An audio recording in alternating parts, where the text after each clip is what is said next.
The message sat on Naomi Bennett's phone screen, mocking her with 3 simple words: "Message failed to send." She stared at it, her fingers trembling as she held the device. Below that failure notice was her text, the one she tried to send 20 minutes ago: "Have a safe flight. I love you." Trevor had blocked her. Her husband of 6 years had actually blocked her number before boarding his plane to New York. Alone.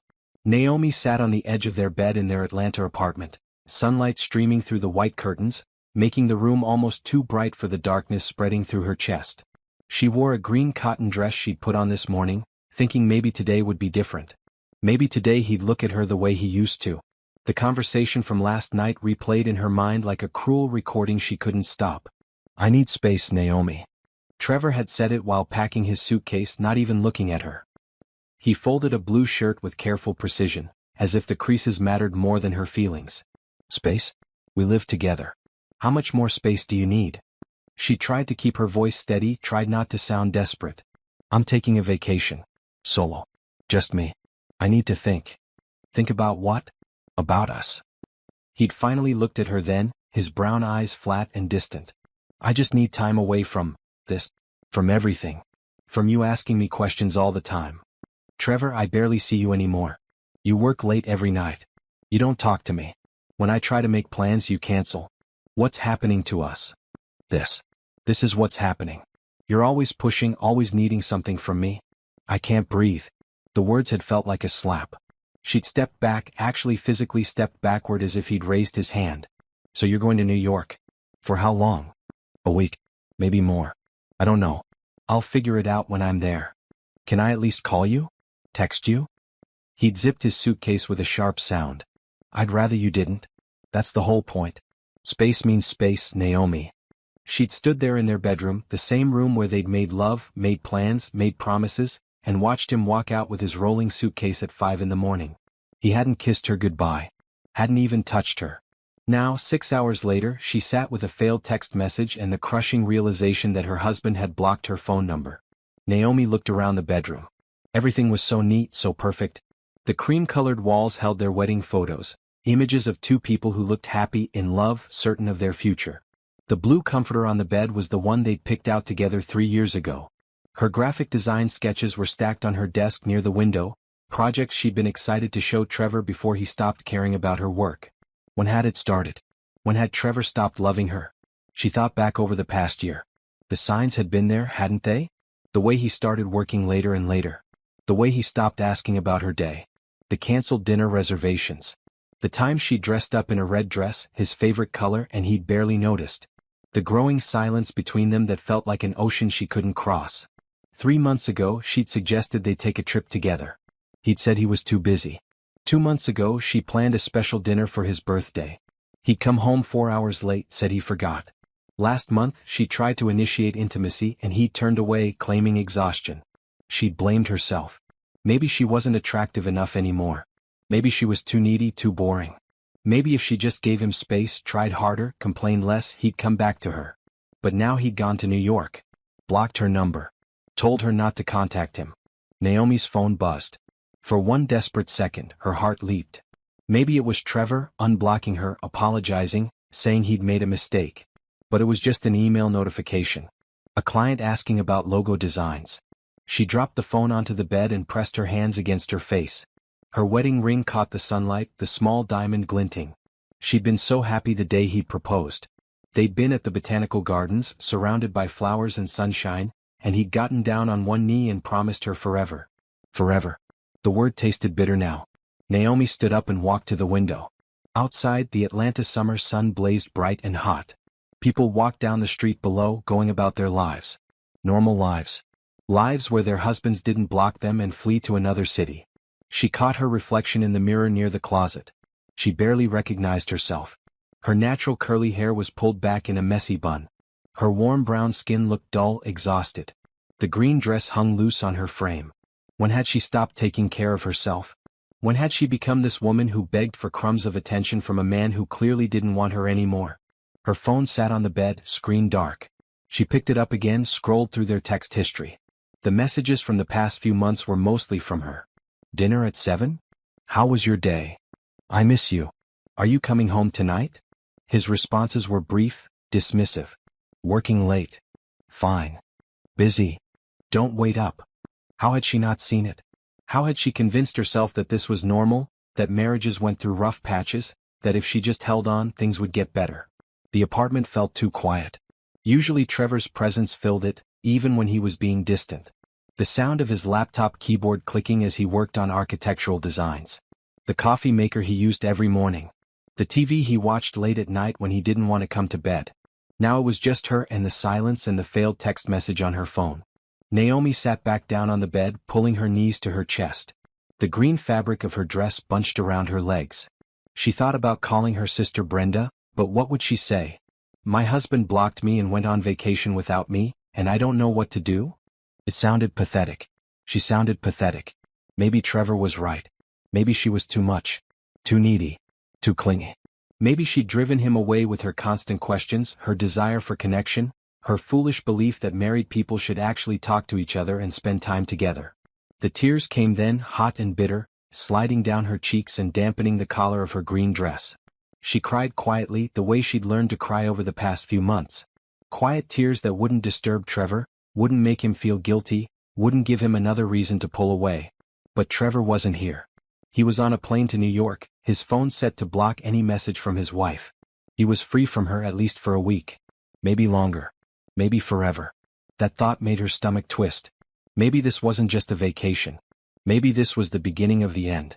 Maybe Trevor had already decided their marriage was over, and this trip was his way of easing into it. Get some distance. Clear his head. Come back and tell her he wanted a divorce. Naomi wiped her eyes and looked at her phone one more time. The failed message mocked her. She deleted it, watching the words disappear from the screen. Then she did something she hadn't done in months. She opened her Photos app and scrolled back through the years. There were pictures of them from last year, smiling at a friend's wedding. 2 years ago at the beach, Trevor's arms around her waist. 3 years ago, moving into this apartment, both of them exhausted but happy. 4 years ago, their honeymoon in Jamaica, the ocean behind them, their faces glowing with joy and possibility. When had that couple disappeared? When had they become these strangers who lived in the same space but existed in different worlds? The sunlight in the room seemed too bright now, too harsh. It illuminated every corner, every surface, leaving no shadows to hide in. The cream walls, the blue comforter, the wedding photos, all of it felt like evidence of a life that no longer existed. Naomi set her phone down and lay back on the bed, staring at the ceiling. She had a week. Maybe more. Trevor had said he'd figure it out when he got there. A week to wait. A week to wonder. A week to hope he'd miss her, realize he'd made a mistake, come home ready to fix things. Or a week to face the truth that her marriage was already over. She closed her eyes, exhausted from crying, exhausted from hoping, exhausted from loving someone who didn't love her back anymore. The message on her phone remained deleted, but the reality of it sat heavy in her chest. Message failed to send. Just like her marriage. Failed to send. Failed to connect. Failed completely. Naomi woke up on the couch 3 hours later, disoriented and aching. Afternoon light poured through the windows, making the living room almost painfully bright. She'd fallen asleep in her green dress, mascara dried on her cheeks, feeling like the saddest cliché of an abandoned wife. She stood and stretched, her body stiff from sleeping curled up on the cushions. The apartment was still silent. No Trevor. No sound of his keys in the door. No coffee brewing. Nothing. She needed to do something. Anything. Sitting around crying wasn't going to change the situation. Naomi walked to the bathroom and washed her face, the cold water shocking her into fuller awareness. Her reflection looked better with the makeup residue gone. She was still beautiful, she reminded herself. 32 years old, healthy, successful in her own right as a graphic designer. She wasn't just Trevor's wife. She was Naomi Bennett, a person with her own value. Why did that feel so hard to remember? She changed out of the green dress and into comfortable jeans and a red t-shirt, pulling her curly hair into a fresh ponytail. If she was going to wallow, she might as well be comfortable while doing it. The bedroom needed cleaning. That could occupy her mind. She started picking up, straightening, organizing. Trevor had left in such a hurry this morning that he'd left things scattered around. A charging cable on his nightstand. A magazine about architecture on the floor. Random papers on his dresser. And his iPad. Naomi picked it up without thinking. Trevor had taken his phone but left the tablet. He used it mostly for work, reviewing blueprints and architectural plans. She'd borrowed it before to look at recipes or watch videos when her own devices were charging. She turned it on, intending to put it away in his desk drawer where it belonged. The screen lit up, no password required. Trevor never bothered locking his iPad since it stayed at home most of the time. The screen showed his last opened app. Messages. Naomi's finger hovered over the screen. She should close it. She should respect his privacy. She should put the iPad away and not look at something that wasn't meant for her eyes. But her finger touched the screen anyway. The message thread at the top was from someone named S, with a heart emoji next to the name. Naomi's stomach dropped before she even opened it. She tapped the thread. Messages filled the screen, hundreds of them dating back 8 months. 8 months. The most recent was from yesterday, right before Trevor left for New York. Have a perfect trip, baby. Think about us. Think about our future together. I can't wait until you're finally free. Naomi's hands started shaking. She scrolled up, reading more. Trevor's response, I know. This week will give me clarity. I need to see if I can imagine life without her. If I can, then I'll know what to do. He was talking about his own wife like she was an obstacle, a problem to solve. Naomi sat down hard on the edge of the bed, the iPad clutched in her trembling hands. She kept scrolling, kept reading, each message a knife in her chest. 3 weeks ago. S. When are you going to tell Naomi? You said you'd do it soon. Trevor, I'm working up to it. It's complicated. We've been together for years. I can't just drop it on her out of nowhere. S. You've been saying that for months. Do you even love her anymore? Trevor, no. I don't think I have for a while. I just feel guilty. She hasn't done anything wrong. She's just not what I want anymore. Naomi's vision blurred with tears, but she kept reading. 2 months ago. Trevor, I can't keep doing this. Pretending at home, being with you when I can. I feel like I'm living 2 lives. S. Then choose. Choose me. Choose us. We're good together. You said so yourself. Trevor, I know. You make me feel alive. With Naomi it's just routine. Boring. The same conversations, the same expectations. I need more than that. 1 month ago. S. I found an apartment. 2 bedrooms. Perfect for when you move out. Come see it with me? Trevor, you're amazing. Yes. I'll tell her I'm working late. The messages went on and on. Details about their affair. Meeting at hotels. Stolen afternoons. Complaints about Naomi. Plans for their future together. And photos. God, the photos. Naomi's hand flew to her mouth as she scrolled through the images. The woman, this S, was younger, maybe late 20s. Long dark hair. Confident smile. Pictures of her and Trevor together, his arm around her waist, kissing her cheek, lying in bed together. In one photo they were at a restaurant, drinks in front of them, looking at each other like they were the only people in the world. Naomi recognized Trevor's blue shirt. The same one he'd worn when he told her he had to work late one Saturday 3 weeks ago. She kept scrolling through messages, her brain trying to process the sheer volume of betrayal. Then she found the conversation from 4 months ago, and her blood ran cold. Trevor, I opened a separate account today. Just in case. I'm moving money there gradually so Naomi doesn't notice. S. Smart. You need to protect yourself. Is it a lot? Trevor, 20,000 so far. I'll move more over the next few months. She checks our joint account sometimes, but she doesn't look at my work account. I can transfer from there. Naomi's breath came in short gasps. He'd been stealing from their marriage. Planning his exit. Moving money behind her back while she'd been trying to figure out how to save their relationship. She found more messages about finances. Trevor discussing how to separate their assets. How to minimize what he'd have to give her in a divorce. How to make sure he kept the car, the savings, everything he could.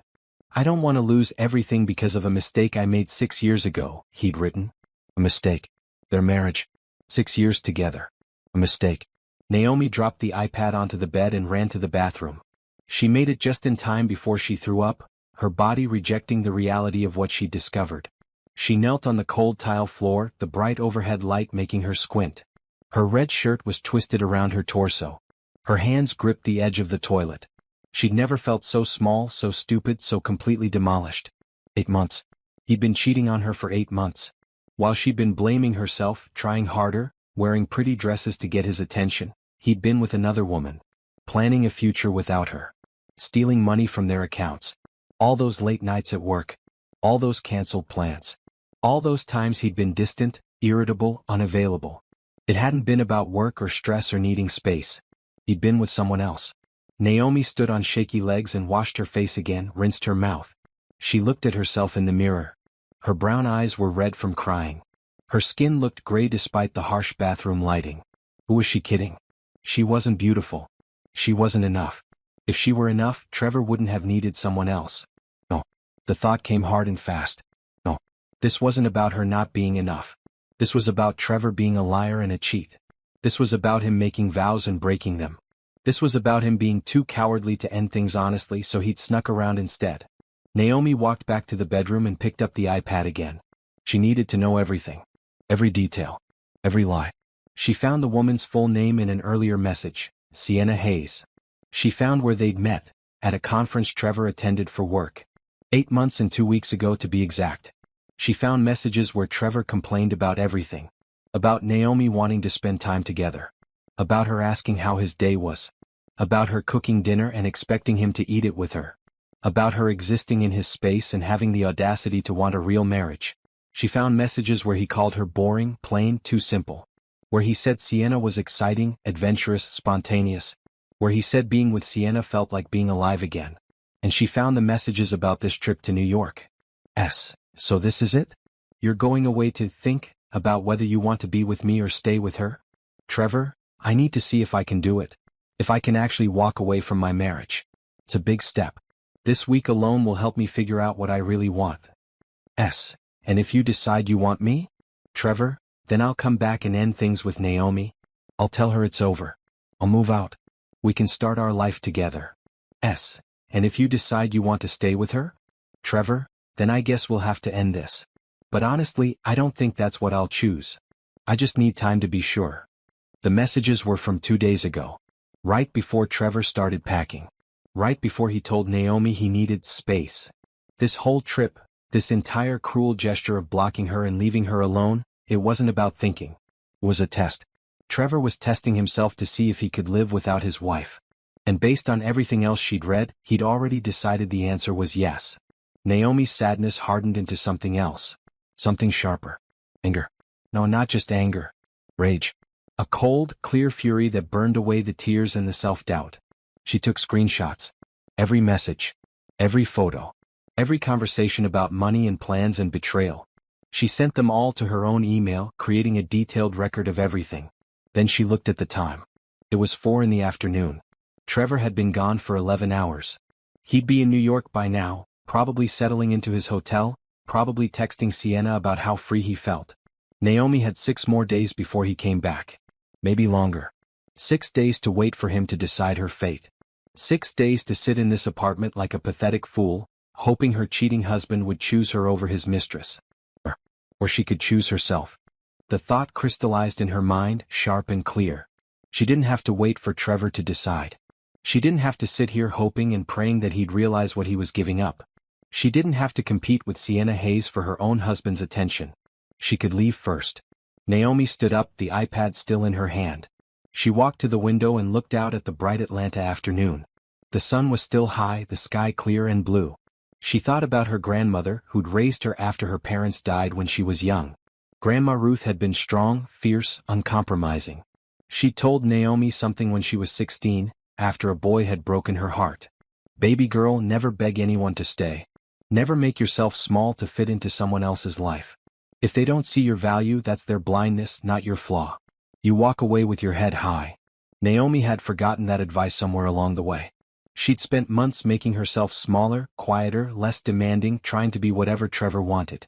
But Trevor didn't want her. He'd made that clear. So she would do what Grandma Ruth had taught her. She would walk away with her head high. But not yet. Not tonight. Tonight she would plan. Naomi pulled out her phone and scrolled through her contacts until she found the name she needed. Darius Cole. She and Darius had gone to college together. He'd become a successful attorney, specializing in family law. They'd stayed friends over the years, Christmas cards and occasional coffee meetups. She sent him a text. I need help. Legal help. Can we talk soon? It's about my marriage. The response came within minutes. Of course. How about tomorrow morning? My office at 9? Naomi typed back. I'll be there. Thank you. She set her phone down and looked around the bedroom one more time. the wedding photos on the walls, the blue comforter, the life she'd built with Trevor. She had 6 days to dismantle it all. And she would do it so completely, so thoroughly, that when Trevor came back from New York expecting to find her waiting, he'd find nothing but empty space. The blocked message on her phone suddenly seemed funny. Trevor thought he was the one in control. He thought he was the one making decisions about their future. He had no idea that Naomi Bennett was about to become the one thing he never expected, gone. Naomi couldn't sleep. She lay in bed, staring at the ceiling, Trevor's iPad beside her like evidence at a crime scene. The bedroom felt different now that she knew the truth. The wedding photos weren't sweet memories anymore.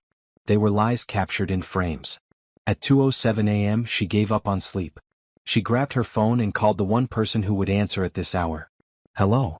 Brenda's voice was thick with sleep but immediately concerned. Naomi? What's wrong? Can you come over? I need you.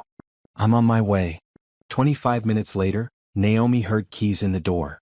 She'd given Brenda a spare key years ago, and now she was grateful for it. Her older sister appeared in the doorway, wearing sweatpants and a maroon hoodie, her hair wrapped in a silk scarf. What happened? Brenda rushed over, taking in Naomi's appearance. Where's Trevor?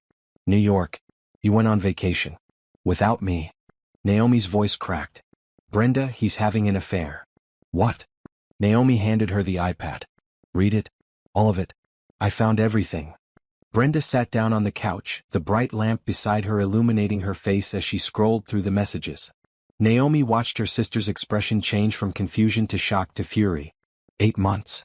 Brenda's voice was sharp. This man has been cheating on you for 8 months? Keep reading. It gets worse. Brenda scrolled further, her jaw tightening. When she reached the messages about the money, she looked up at Naomi with fire in her eyes. He's stealing from you. He's literally moving money behind your back. I know. Naomi. Brenda set the iPad down. You need a lawyer. Right now. Tonight. This man is planning to divorce you and take everything he can. I already contacted someone. Darius Cole. Remember him from college? The guy who was always in the library? Became an attorney? Yes. I'm meeting him tomorrow morning.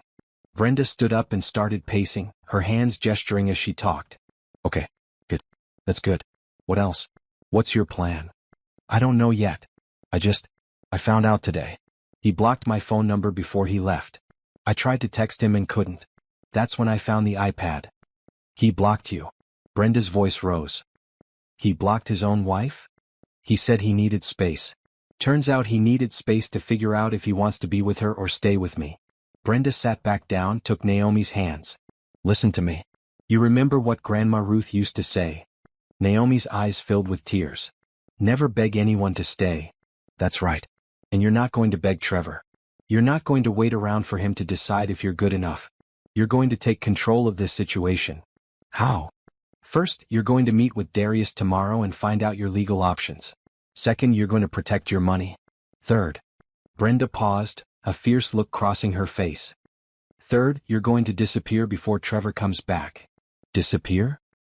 He left you alone to go play house with his mistress in his mind? Fine. Let him come back to an empty apartment. Let him see what it feels like to have someone just vanish. The idea sent a chill through Naomi. But where would I go? You'll stay with me until you find your own place. We'll move your stuff while he's gone. We'll make it like you were never here. That seems extreme. Brenda squeezed Naomi's hands. Extreme? Naomi, this man has been lying to you for 8 months. He's been stealing money. He's been planning to leave you. You think you owe him a conversation? You think you owe him the chance to manipulate you into staying while he figures out his next move? Naomi wiped her eyes. I loved him, Brenda. I still love him. Part of me wants to wait for him to come back, to talk to him, to see if maybe what? He'll realize he's made a mistake? He'll choose you over Sienna? And then what? You take him back after this? Naomi didn't answer. Look at me. Brenda waited until Naomi met her eyes.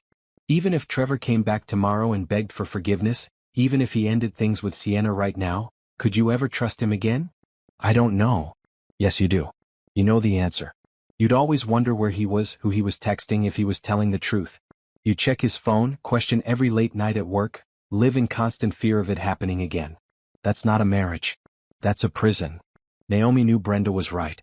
The thought of taking Trevor back, even if he wanted to come back, made her feel sick. How could she ever believe anything he said again? What about the apartment? The lease is in both our names. Darius will handle it. There are ways to get your name off a lease, especially with proof of infidelity and financial misconduct. Trust me, Trevor won't want this to get ugly. I don't want it to get ugly either. I just want out. Then we make it clean. Fast. We document everything, protect your assets, and you leave before he even knows what's happening. Naomi looked around the living room. The furniture they'd picked out together. The art on the walls, some of it pieces she'd designed herself. The bookshelf filled with both their books, their tastes mixed together. 5 days. She had 5 days to undo 6 years. I'm scared, Naomi whispered. Brenda put her arm around her. I know.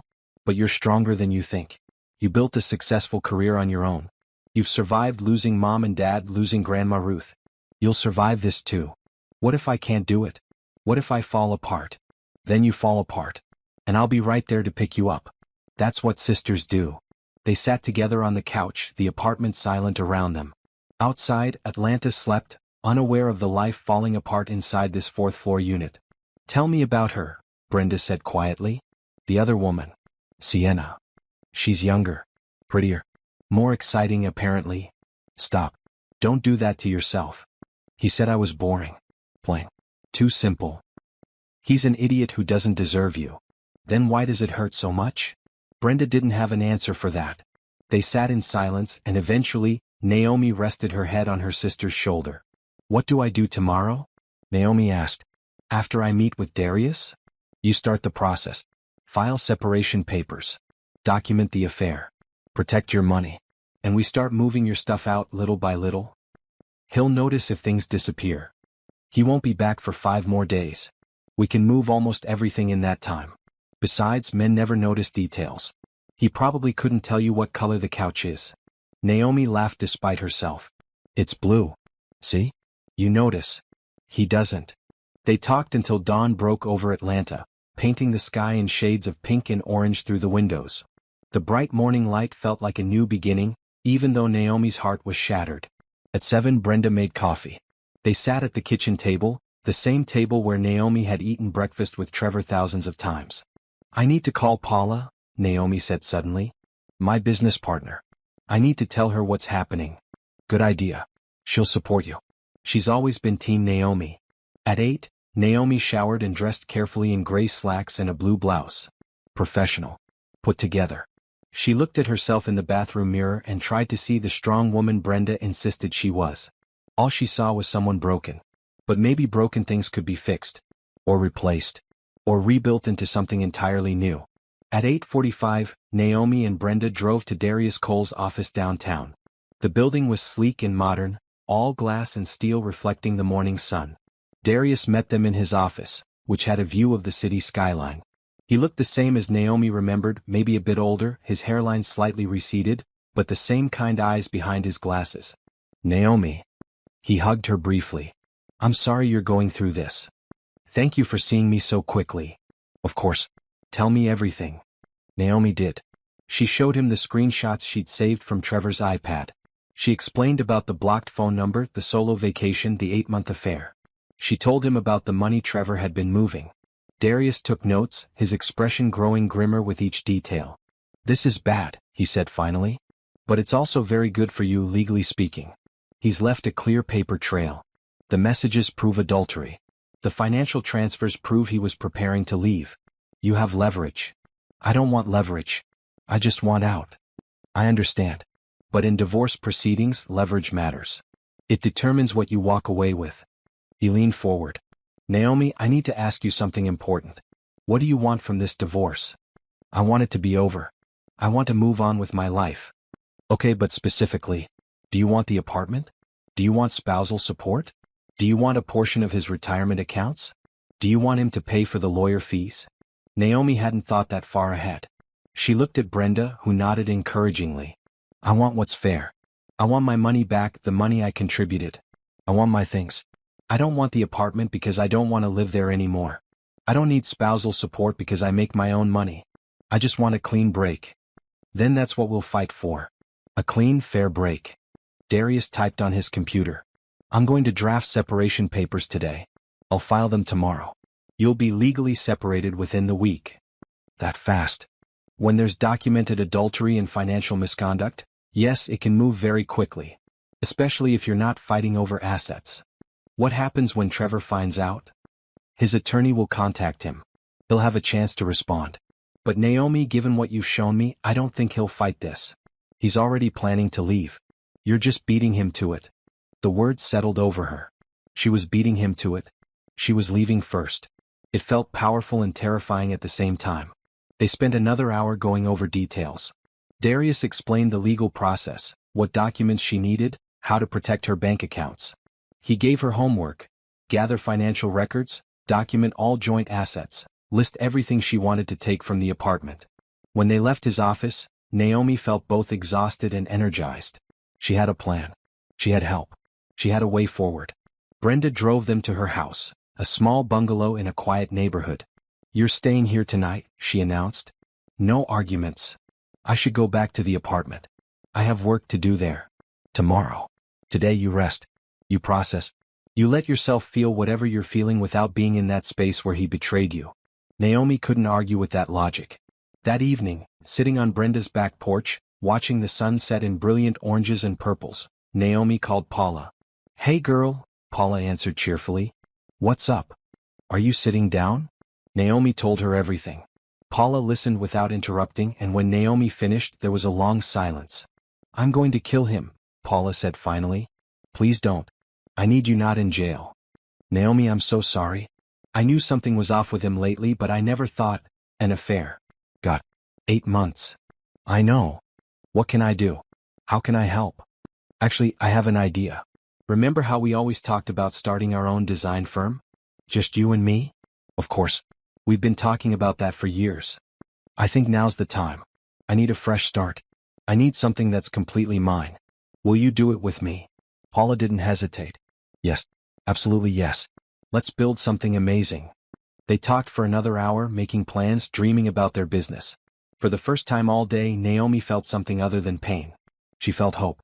That night, sleeping in Brenda's guest room in a borrowed nightshirt, Naomi thought about the next 5 days. 5 days to reclaim her life. 5 days to become someone new. Trevor had blocked her number, trying to erase her from his life temporarily. She would erase herself from his life permanently. And unlike Trevor, she wouldn't need to run away to New York to figure out what she wanted. She already knew. She wanted freedom. She wanted peace. She wanted a life where she didn't have to beg for crumbs of affection from someone who'd promised her everything. 5 days.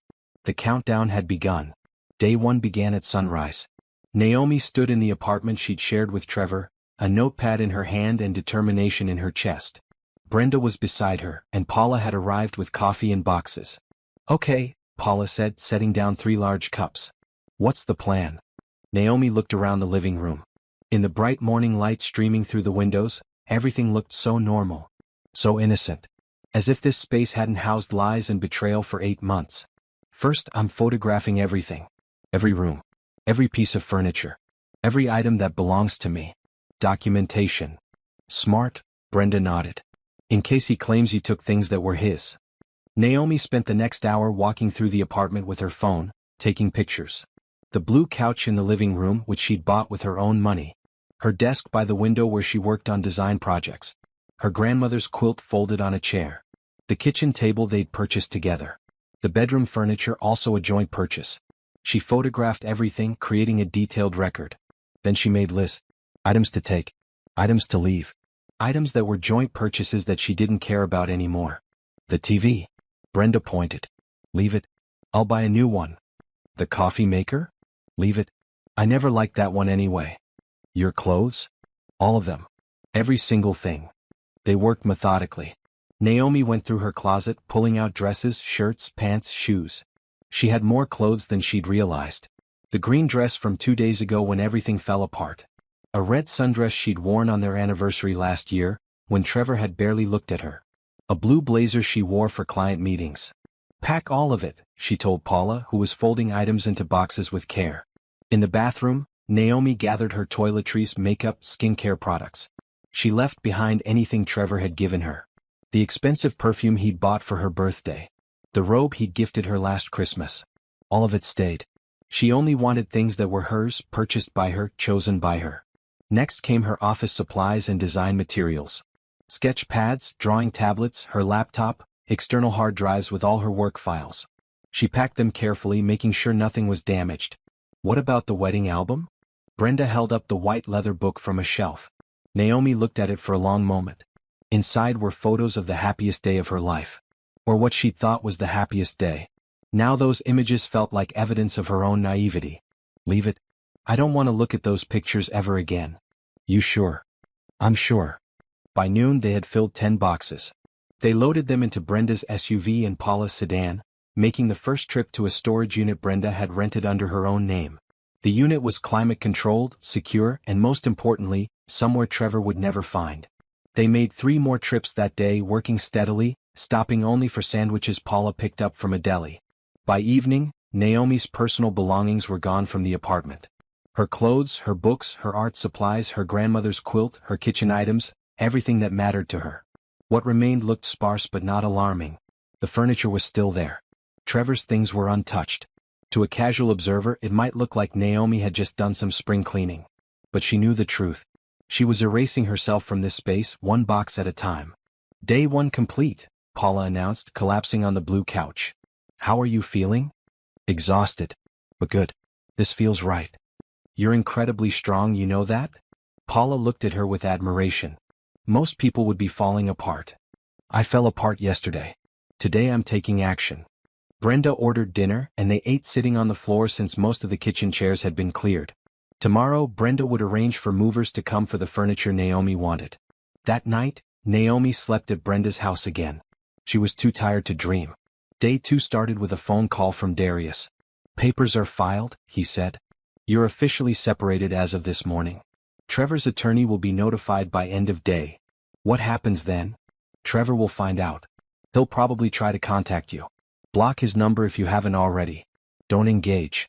Let all communication go through attorneys. Okay. Also, I need you to come by my office this afternoon. We need to discuss the financial aspects in more detail. Naomi met with Darius at 2. He showed her bank statements, account records, proof of Trevor's transfers to his hidden account. Total amount he moved, $23,000 over 4 months, Darius explained. That's marital property. You're entitled to half at minimum. I want it all back. That money came from our joint account. I contributed to that account. We can argue that. And given his adultery, a judge will likely side with you. They discussed assets. The car, which was in Trevor's name. The furniture, which was a mix of joint purchases and individual items. The apartment lease, which Naomi wanted her name removed from immediately. I can expedite that, Darius assured her. Given the circumstances, the landlord will likely cooperate. After the meeting, Naomi met movers at the apartment.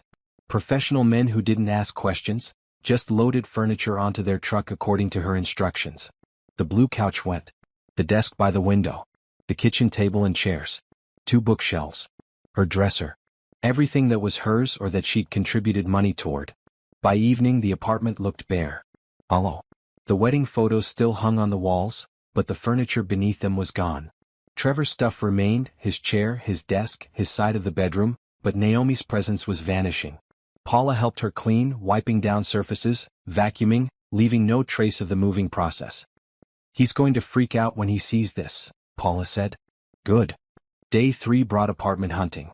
Naomi and Brenda looked at 5 different places, all across town from the life she'd built with Trevor. She found one she loved. A 2-bedroom in a building with large windows, bright natural light, and a small balcony overlooking a park. The walls were cream-colored, blank canvases ready for her to fill with new memories. She signed the lease that afternoon, paying first and last month's rent plus deposit. The money came from her personal savings account, the one Trevor didn't have access to. She could move in immediately. Day 4 was moving day. The furniture from storage, the boxes from Brenda's house, all of it came to Naomi's new apartment. Friends helped, people Paula called who showed up with willing hands and kind words. By evening Naomi had a home. Her furniture arranged. Her clothes hung in the closet. Her design equipment set up in the 2nd bedroom, which would be her office. She stood on the balcony as the sun set, painting the sky in brilliant purples and golds. This was hers. Only hers. No shared space. No compromises.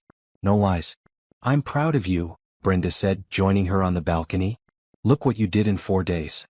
I couldn't have done it without you. You could have. But I'm glad you didn't have to. Day 5 was the hardest. Naomi drove back to the old apartment one last time. She had her keys, but after today she'd give them to Darius to pass on to Trevor's attorney. The apartment looked pathetic now. Trevor's furniture scattered across too much empty space. The walls still holding their wedding photos, now looking ridiculous without context. Naomi walked through each room slowly, saying goodbye. Not to the space, but to the woman she'd been when she lived here. The woman who'd believed in forever. The woman who'd blamed herself for her husband's distance. The woman who'd begged for crumbs of affection. That woman was gone now. In the bedroom, Naomi opened the nightstand drawer and pulled out her wedding ring. She'd taken it off 2 days ago and hadn't put it back on. She looked at the small diamond, remembering the day Trevor proposed. He'd been so sure. So confident. She'd believed him completely. Had he ever really loved her? Or had she just been convenient at the time? She'd never know the answer to that question. And after 5 days of action, 5 days of reclaiming her life, she realized she didn't need to know. Naomi set the ring on the kitchen counter. Beside it, she placed an envelope with her name written in her own careful handwriting. Inside was a letter. She'd written it last night, sitting at her new kitchen table, trying to find words for everything she felt. The letter wasn't angry. It wasn't begging. It was just honest, clear, final. She didn't seal the envelope. Let Trevor read it. Let him understand what he'd lost. Naomi took one last look around the apartment, this space that had held her hopes and dreams and ultimately her heartbreak. Then she walked out, locking the door behind her. She dropped the keys in Darius's office mailbox, along with a note confirming she'd cleared her belongings and left her wedding ring and letter for Trevor. That evening, sitting in her new apartment with Brenda and Paula, eating takeout and drinking wine, Naomi felt something she hadn't felt in months. Tomorrow he comes back, Paula said quietly. You ready? I'll never talk to him again, Naomi replied. So yes, I'm ready. What if he shows up here? He doesn't know where I live. And if he finds out, I won't answer the door. What if he calls? Blocked. Everything. Phone, email, social media. I deleted my accounts anyway. Fresh start. Brenda raised her wine glass. To Naomi Bennett. Strongest woman I know. They clinked glasses and Naomi smiled. A real smile. The first genuine one in days. Tomorrow Trevor would land in Atlanta. He'd go to the apartment expecting to find his wife waiting, probably worried, probably eager to talk about their marriage. Instead, he'd find empty rooms and a letter. Naomi had spent 5 days executing a plan. 5 days erasing herself from his life. 5 days building something new. And when Trevor walked through that apartment door, she'd be miles away in her bright new home, starting her fresh life. The countdown was over. The disappearing act was complete. Naomi woke up in her new apartment on day 6 feeling strange.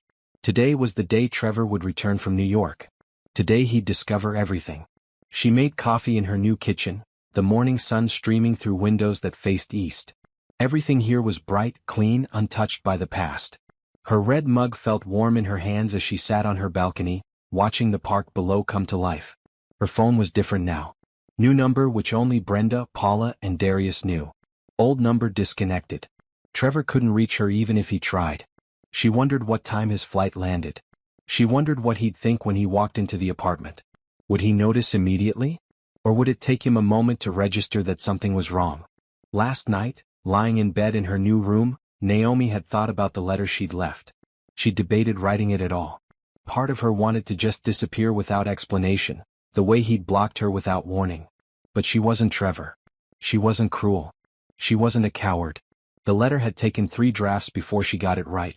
The first had been too angry, full of accusations and hurt. The second had been too sad, almost apologetic.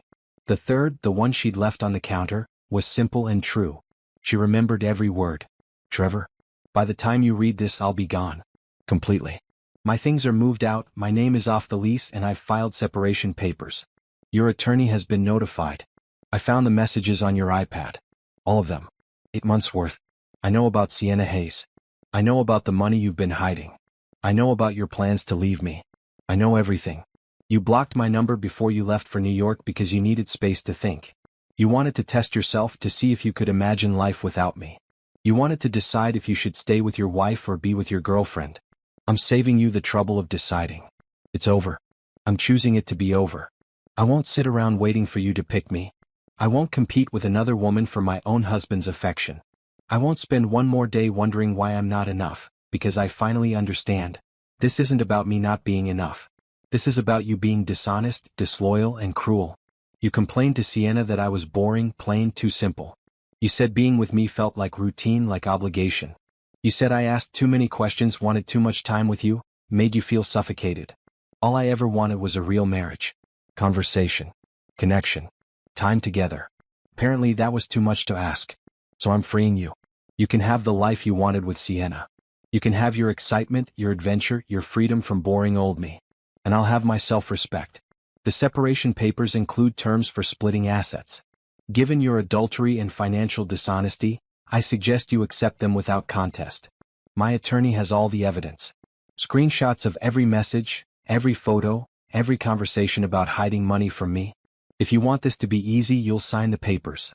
If you fight, I'll make sure everyone knows exactly what you did. I'm keeping the things I paid for or that were mine before we married. You can have everything else. I don't want the apartment. I don't want reminders. I just want out. Don't try to contact me. I've blocked you everywhere. My phone number is different. I've deleted my social media. You won't find me. 6 years ago you promised me forever. You promised me honesty, loyalty, love. You broke every promise. So I'm breaking free. I hope you find whatever it is you're looking for. I hope Sienna makes you happy. I hope you figure out who you are and what you want. But you'll figure it out without me. Goodbye, Trevor. Naomi. She'd left her wedding ring beside the letter, the small diamond catching the light on the kitchen counter. Now, sitting on her balcony in the morning sun, Naomi wondered if she should have written something different. Something angrier. Something that would hurt him the way he'd hurt her. But no. The letter was perfect. It was honest without being vicious. It was clear without being cruel. It said everything that mattered. She was done. Her phone rang. New number but Brenda calling. Hey, Naomi answered. How are you doing? Today's the day, right? His flight lands at noon. He'll be at the apartment by 1 probably. You okay? I think so. I keep wondering what he'll do when he sees it. Who cares what he does? You're free, Naomi. That's what matters. They talked for a while and then Naomi got ready for the day. She had work to do. Designs to complete for clients. A business to build with Paula. Life kept moving forward even when your world fell apart. At her desk in her new office, surrounded by blank walls she'd soon fill with her art, Naomi opened her laptop and started working. She lost herself in colors and shapes, in creative problems that actually had solutions. Hours passed. She barely noticed. At 1:30 her phone buzzed. A text from Darius. Trevor's attorney just called me. He's at the apartment. Just found your letter. Attorney says he's in shock. Naomi stared at the message. Her hands didn't shake. Her heart didn't race. She just felt nothing. Maybe relief. Maybe satisfaction. Definitely finality. She texted back, okay. Keep me updated if anything important happens. Darius, will do. How are you holding up? Naomi, I'm good. Really good actually. And she was. At 3 Brenda showed up with lunch. They ate on the balcony watching people in the park below walk their dogs, play with their kids, live their normal lives. Darius said Trevor found the letter, Naomi mentioned. Good. Let him stew in it. Do you think I was too harsh? Brenda looked at her seriously. Harsh? Naomi, you were a saint. You could have destroyed him publicly. You could have told all your friends, his family, his coworkers. You could have posted those screenshots online. You could have made his life hell. Instead, you quietly left and gave him a chance to end things with dignity if he signs the papers. That's not harsh. That's mercy. Naomi hadn't thought about it that way. She had been merciful, hadn't she? Despite everything, despite the betrayal and the lies, she'd given him an out that wouldn't ruin his reputation. You think he'll sign? She asked. If he's smart, yes. If he fights, he loses everything. His job finds out, his family finds out, everyone knows he's a cheater who stole from his wife. The evidence is clear. He has no defense. At 5 Darius called. Trevor wants to talk to you, he said without preamble. Naomi's stomach tightened. No. That's what I told his attorney. But I wanted to give you the message. He's asking for a phone call. Says he needs to explain. There's nothing to explain. I saw the messages. All of them. I know. And I told his attorney that. But Trevor is apparently very upset. He went to Brenda's house looking for you. He did what? Brenda turned him away. Said she didn't know where you were and wouldn't tell him if she did. He's desperate to find you, Naomi. His attorney says he's falling apart. Good, Naomi thought. Let him fall apart. Let him feel what I felt. But she didn't say that. Instead she said, I don't care if he's upset. I don't care if he wants to talk. Tell his attorney that all communication goes through you. If Trevor accepts the separation terms and signs the papers, this can be over quickly. If he doesn't, we go to court and I present all the evidence. His choice. That's what I'll tell them. Thank you, Darius. After she hung up, Naomi sat very still. Trevor had gone to Brenda's house. He was looking for her. He wanted to explain. A week ago, if Trevor had come home and wanted to talk, wanted to explain, she would have listened. She would have hoped. She would have considered forgiveness. But that was before she'd read 8 months of messages. Before she'd seen the photos. Before she'd learned about the hidden money. Before she'd spent 5 days reclaiming her life. Now she didn't want to hear anything he had to say. Paula called that evening. I heard Trevor showed up at your sister's house. You okay? I'm fine. He can show up wherever he wants. He won't find me. Good. Hey, I've been working on our business plan. Want to go over it tomorrow? Yes. Absolutely. They talked about the design firm they were building. Bennett Rodriguez Creative Solutions. Equal partners. Their own clients. Their own success. Talking about the business made Naomi feel powerful. She wasn't just Trevor's abandoned wife. She was a businesswoman. A designer. An entrepreneur. That night, lying in bed in her new apartment, Naomi thought about the letter one more time. She'd said everything she needed to say. Clear, honest, final. She thought about Trevor reading it, maybe multiple times, trying to find some angle, some way to fix things. There was no fixing this. The marriage was over. Had been over for a long time, probably. She'd just been too busy trying to save it to notice it was already dead. Her phone buzzed. A text from an unknown number. Naomi, please. We need to talk. I made a mistake. I'm so sorry. Please call me. Trevor. He'd gotten a new number to text her. Or borrowed someone's phone. She blocked the number without responding. 2 minutes later, another text from a different number. It's Trevor. Please don't block me again. I love you. I never stopped loving you. Sienna was a mistake. You're my wife. We can fix this. She blocked that number too. Over the next hour he tried 5 more times, each from a different number. Different phones probably. Friends' phones. Work phones. Desperate measures. Each message was some variation of the same thing. Apologies. Declarations of love. Promises to change. Begging for a chance to explain. Naomi blocked every number and finally turned her phone off entirely. She sat on her balcony in the dark, the park below quiet and peaceful. Somewhere across the city, Trevor was panicking, trying to reach her, realizing what he'd lost. But his panic wasn't her problem anymore. His regret wasn't her burden. His desire to explain wasn't her concern. She'd spent 6 years caring about Trevor's feelings, Trevor's needs, Trevor's happiness. She'd made herself small to fit into his life, to be what he wanted, to not ask for too much. And where had it gotten her? Cheated on. Lied to. Abandoned. Never again. Naomi looked up at the stars, barely visible through Atlanta's light pollution. The night was clear, warm, peaceful. She thought about her grandmother, about the strength Brenda had reminded her she possessed. She thought about the letter she'd left on the counter, the final words to a man who'd promised forever and delivered betrayal. She'd done the right thing. Walking away, taking control, choosing herself. The letter was her goodbye. Her closure. Her final word. And no amount of Trevor's begging would change that. Inside her apartment, her new home, her fresh start, Naomi turned off the lights and went to bed. Tomorrow was day 7. The first day of the rest of her life. And Trevor Bennett would not be in it.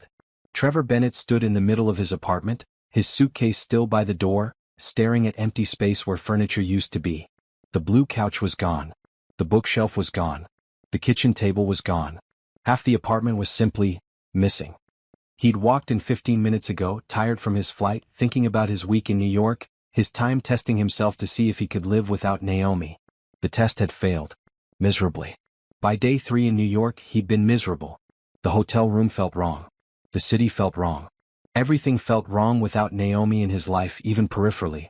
He'd realized, sitting in Central Park watching couples walk by, that he'd made a terrible mistake. Sienna was exciting, yes, but she wasn't home. She wasn't the woman who'd supported his career, who'd made their apartment warm, who'd believed in him even when he didn't believe in himself. He'd decided to come back and end things with Sienna. To confess to Naomi, beg forgiveness, work on their marriage. It would be hard, but they could fix this. They had to. He'd unblocked Naomi's number on the drive from the airport, planning to call her to start the conversation. But now he stood in this half-empty apartment, his brain struggling to process what his eyes were seeing. Her desk was gone. The one by the window where she worked on her designs. Just gone. Empty space and dust patterns on the floor showing where it used to sit. Her chair. Gone. Her bookshelf. Gone. Her grandmother's quilt that always hung over the armchair. Gone. Trevor walked through the apartment in a daze. The bathroom was missing half its contents. Her makeup, her skincare products, her toothbrush. All vanished. The bedroom closet was half empty. Her clothes gone. Her shoes gone. Her side of the closet a hollow space. Her jewelry box from her nightstand. Her books from beside the bed. Her phone charger. All gone. It looked like someone had come through and surgically removed every trace of Naomi Bennett from this space. Trevor's heart started pounding. Where was she? What had happened? He pulled out his phone and called her number. It rang once, then went to a generic voicemail. The number you have reached is not available. Not her voice. A default message. He tried again. Same result. Panic clawed at his throat. He ran to the kitchen looking for some note, some explanation. That's when he saw it. An envelope on the counter. His name written in Naomi's careful handwriting. Beside it, catching the afternoon light, her wedding ring. Trevor picked up the ring first, the small diamond cold in his palm. She'd taken it off. Left it behind like garbage. His hands shook as he opened the envelope and pulled out the letter. He read it once, quickly, the words blurring. Then again, slowly, each sentence a hammer blow. I found the messages on your iPad. All of them. Oh God. Oh no. I know about Sienna Hayes. I know about the money you've been hiding. I know everything. Trevor's legs gave out. He sat hard on the floor, his back against the kitchen cabinets, still holding the letter. She knew. She knew everything. I won't sit around waiting for you to pick me. The words stabbed through him. This isn't about me not being enough. This is about you being dishonest, disloyal, and cruel. Trevor read the entire letter 3 times, his mind reeling. Naomi had found out. While he was in New York, playing his stupid game of testing himself, she'd discovered everything. And she'd left. Not just moved out. Completely disappeared. He looked at the part about the separation papers. About her attorney. About the evidence she had. Screenshots of every message. Every photo. Every conversation. His career flashed before his eyes. If this got out, if his firm found out he'd had an affair, been dishonest, he could lose everything. But worse than that, so much worse, was the realization crashing over him. He'd lost Naomi. Actually lost her. Not in a theoretical, maybe we'll divorce someday way. In a real, concrete, she's gone and she's never coming back way. Trevor scrambled to his feet and tried her number again. Same generic message. He called Brenda. She answered on the 3rd ring. Where is she? Trevor demanded. Where's Naomi? She's safe. That's all you need to know. Brenda, please. I need to talk to her. I need to explain. Explain what, Trevor?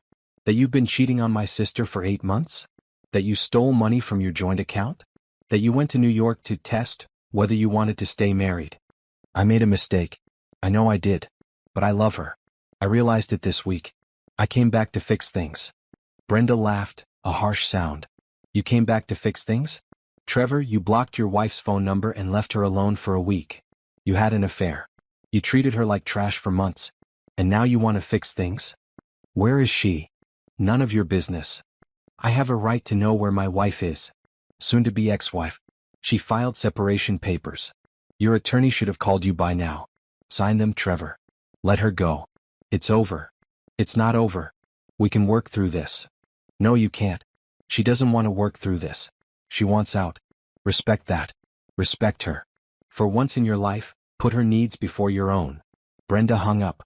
Trevor stood in his empty apartment, the letter still in his hand, and felt his world crumbling. He'd been so stupid. So incredibly stupid. Sienna had been exciting because she was new, because their relationship had no responsibilities, no routine, no real life attached to it. Of course it felt thrilling. It was an escape. But Naomi? Naomi was real. Naomi was home. Naomi was the woman who'd stood by him for 6 years, who'd built a life with him, who'd loved him even when he was being distant and cruel. And he'd thrown it all away for what? For excitement? For ego? Because he was bored? His phone rang. His attorney. Trevor, we need to talk. Your wife's attorney filed separation papers this morning. There are some serious allegations here. Trevor spent the next 30 minutes on the phone, learning about evidence, about adultery laws in Georgia, about how badly this could go for him if he fought it. My advice? Accept the terms. She's being generous, honestly. She's not asking for spousal support. She's splitting assets fairly. She could bury you with this evidence, but she's not. Sign the papers, Trevor. Move on.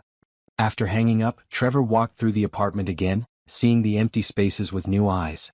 She'd taken everything that mattered to her and left everything that didn't. The apartment was functional but hollow. Like a stage set instead of a home. He sat on the floor in the living room where the blue couch used to be, and finally let himself break down. He'd lost her. Through his own selfishness, his own cowardice, his own greed for something more exciting, he'd lost the best thing in his life. And the worst part? He had no one to blame but himself. The messages on his iPad. He'd been so careful with his phone, but he'd forgotten about the tablet. Such a stupid mistake. But no, the real mistake wasn't forgetting to hide evidence. The real mistake was having an affair in the first place. Was treating Naomi like she didn't matter. Was taking her for granted. Trevor pulled out his phone and opened his contacts. He scrolled to Sienna's name, stared at it for a long moment. Then he deleted it. Whatever he'd thought he had with Sienna, it was worthless compared to what he'd destroyed with Naomi. He tried calling Naomi from different numbers, borrowing phones from friends, from coworkers. Each text went undelivered. Each call went nowhere. She'd truly disappeared. Over the next 3 days, Trevor fell apart. He called in sick to work. He barely ate. He sat in the half-empty apartment and replayed every moment of his marriage, seeing clearly now how he'd failed. All those times Naomi had tried to connect and he'd pushed her away. All those dinners she'd made and he'd come home late. All those conversations where she'd asked about his day and he'd been dismissive. She'd been trying. She'd been fighting for their marriage while he was busy destroying it. He hired a private investigator, desperate to find her. It took 2 days, but the investigator found her new address. Trevor drove there immediately, parking outside her building, staring up at the windows. Which one was hers? Was she home? Was she happy? He sat in his car for an hour, working up the courage to go inside. Finally, he walked into the building. Found her apartment number on the directory. Took the elevator up. He knocked on her door. Waited. Knocked again. Nothing.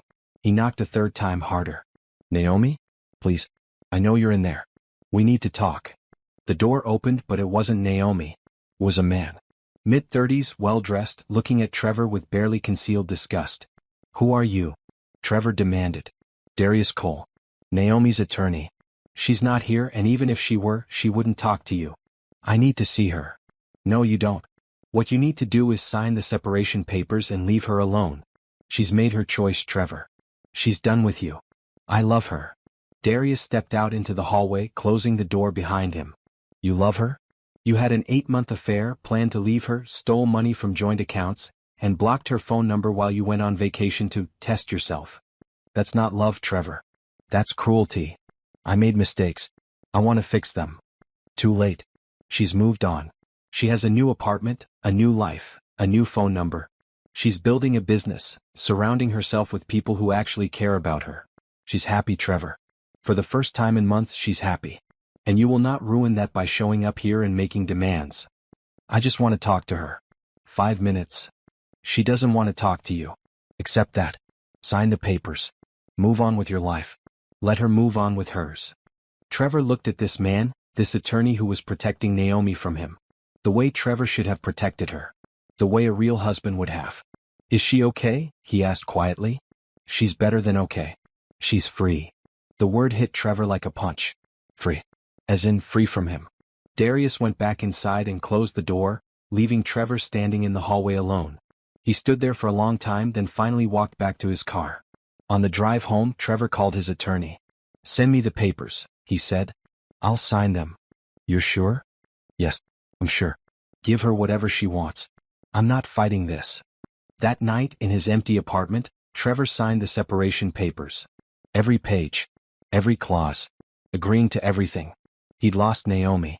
Through his own actions, his own choices, his own failure to appreciate what he had, he'd lost her completely.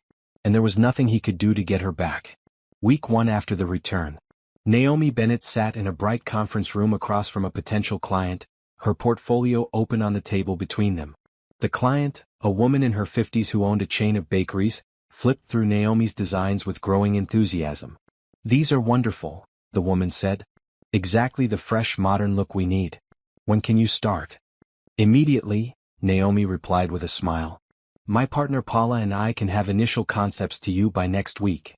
They shook hands, and as Naomi walked out of the building into the Atlanta sunshine, she felt a surge of satisfaction. That was their third client this week. Bennett Rodriguez Creative Solutions was actually happening. Her phone buzzed. Paula's text. "Did we get it?" Naomi called her.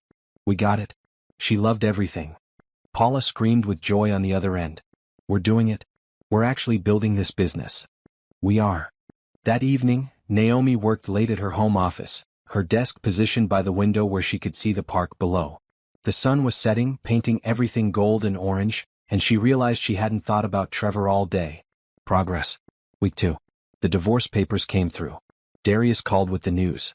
"Trevor signed everything. No contest. You're officially divorced as of this morning."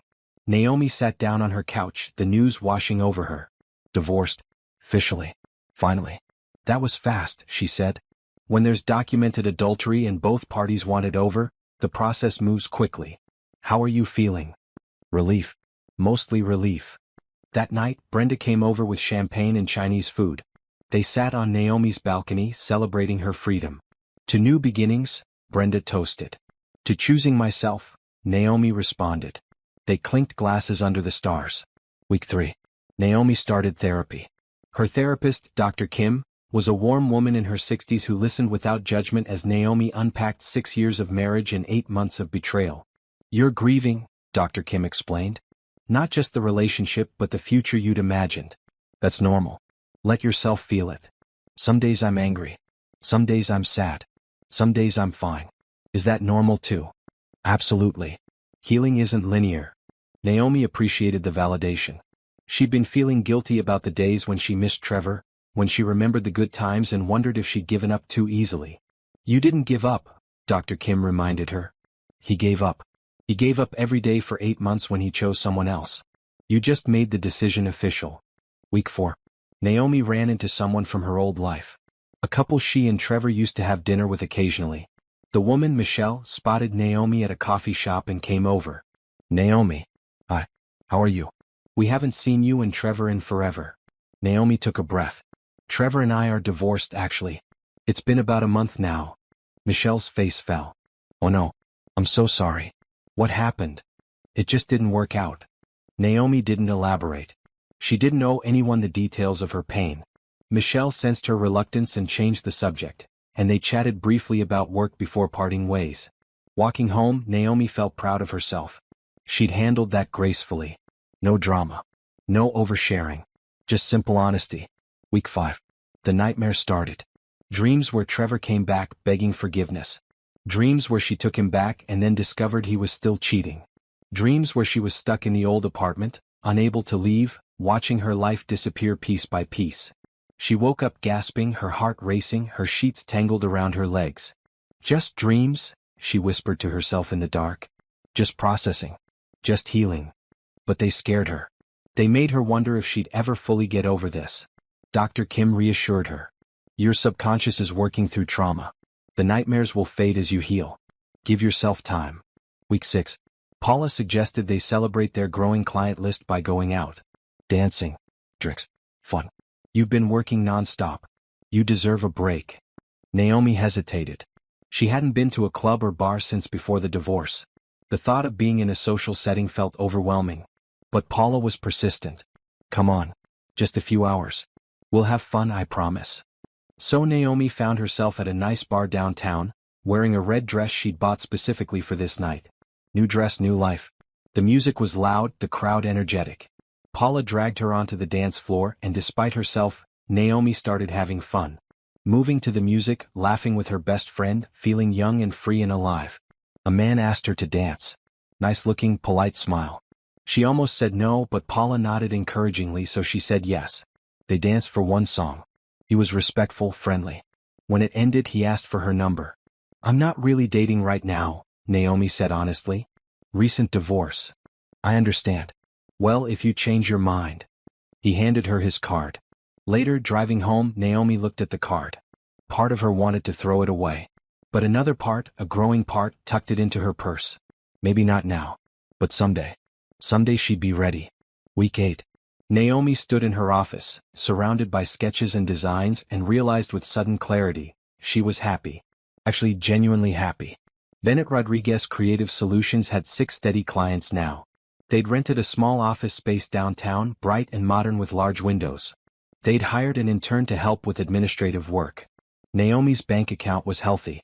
Her apartment felt like home. She decorated it with bright colors and her own artwork. She'd bought new furniture, including a green armchair she absolutely loved. She looked different too. She'd lost weight from stress initially, but now she was eating well, working out, taking care of herself. Her natural curls were healthier. Her skin glowed. She wore bright colors, reds, blues, greens, maroons. Colors that made her feel alive. And she smiled. Real smiles. Often. Week 10. Darius Cole called. I'm handling a case near your office. Want to grab coffee after? They met at a cafe, sitting outside in the warm afternoon sun. Darius ordered a latte. Naomi got an iced coffee. How are you doing? He asked. Really doing? Good. Really good, actually. The business is growing. I'm happy. I'm glad. You deserve happiness. They talked for over an hour. About work, about life, about everything. Naomi found herself laughing at his stories, enjoying his company in a way that felt easy and natural. As they were leaving, Darius said, We should do this again. If you want. I'd like that. Walking back to her office, Naomi realized she just agreed to, what? A date? A friendship? She wasn't sure, and surprisingly she was okay with not knowing. Week 12. 3 months post-divorce. Naomi received an unexpected email. From Trevor. Subject line, Please read this. She stared at it for a long moment, her finger hovering over the delete button. Finally she opened it. Naomi, I know you don't want to hear from me. I know I have no right to contact you. But I need you to know something. You were right. About everything. I was selfish, cruel, dishonest. I took you for granted. I treated our marriage like it meant nothing when it meant everything. I'm not asking for forgiveness. I don't deserve that. I'm not asking for another chance. I know that's impossible. I just want you to know that I'm sorry. Deeply, truly sorry. And I want you to know that losing you was the worst mistake of my life. I hope you're happy. I hope you're finding everything you deserve. You were always too good for me. I just wish I'd realized it before I destroyed us. I won't contact you again. This is goodbye. Trevor. Naomi read it twice. Felt. Nothing. No anger. No sadness. No satisfaction. Just a distant acknowledgement that this man had been part of her life, and now he wasn't. She deleted the email without responding. Then she closed her laptop and went to her living room, where sunlight streamed through the windows. She put on music, pulled out her sketchpad, and got lost in creating something beautiful. Trevor's apology didn't matter. His regret didn't matter. He was her past, and she was busy building her future. Week 16. 4 months post-divorce. Naomi had dinner with Darius. Not at a casual cafe this time, but at a nice restaurant. He wore a suit. She wore a blue dress. Felt like a date. Maybe it was a date. I've been wanting to tell you something, Darius said over dessert. I've always admired you. Even in college I thought you were incredible. Talented, kind, strong. When you reached out about the divorce, I was honored you trusted me. You helped save me, Naomi said honestly. You gave me the tools to take control of my life. You saved yourself. I just provided legal guidance. You did all the hard work. They walked through the city after dinner, talking easily, laughing often. When they reached her building, Darius hesitated. Can I take you out again? Officially? As a date, I mean. Naomi surprised herself by saying yes without hesitation. But she added, slow though. I'm still healing. I'm not ready for anything serious. Slow is perfect. I'm in no rush. I just want to spend time with you. That night, lying in bed, Naomi thought about Trevor's email from weeks ago. His apology. His regret. She thought about how for months ago she'd been crying on her couch, heartbroken and lost. And now she had a successful business, a beautiful home, real friends who supported her, and maybe, just maybe, the beginning of something new with someone who actually valued her. She'd survived. More than that, she was thriving. The aftermath of betrayal hadn't destroyed her. It had revealed her strength, her resilience, her capacity to choose herself.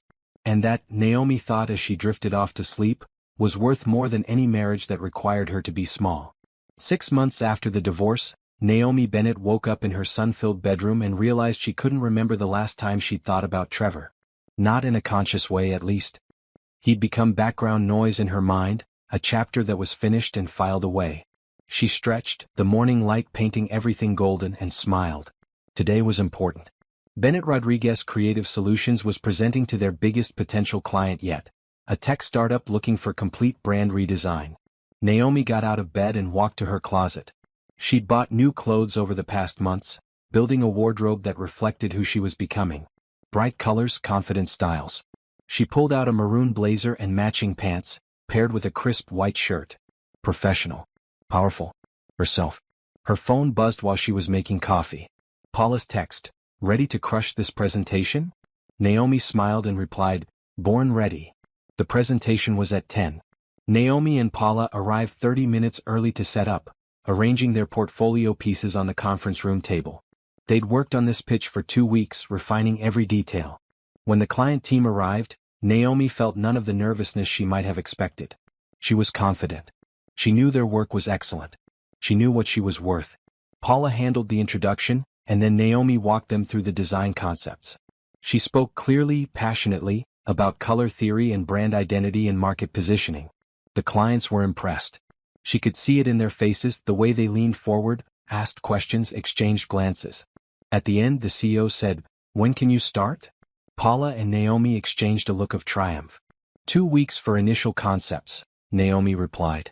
Full implementation in 3 months. They shook hands, signed a contract, and walked out of that building with their biggest deal yet. In the parking lot, Paula grabbed Naomi and hugged her tight. "We did it. We actually did it. We're really building something," Naomi said, her voice full of wonder. That afternoon, they celebrated at their office. The intern, a college student named Jordan who was brilliant with social media, had decorated with balloons and ordered cupcakes. To Bennett Rodriguez, Jordan toasted with a can of soda. "Best bosses ever." Naomi laughed. Best bosses. She liked the sound of that. Later that evening, she had plans with Darius. They'd been seeing each other for 2 months now, taking things slow, careful. He'd been patient, never pushing, always respectful of her healing process. They met at a small Italian restaurant, cozy and warm. Darius stood when she arrived, kissed her cheek, pulled out her chair. "Big day?"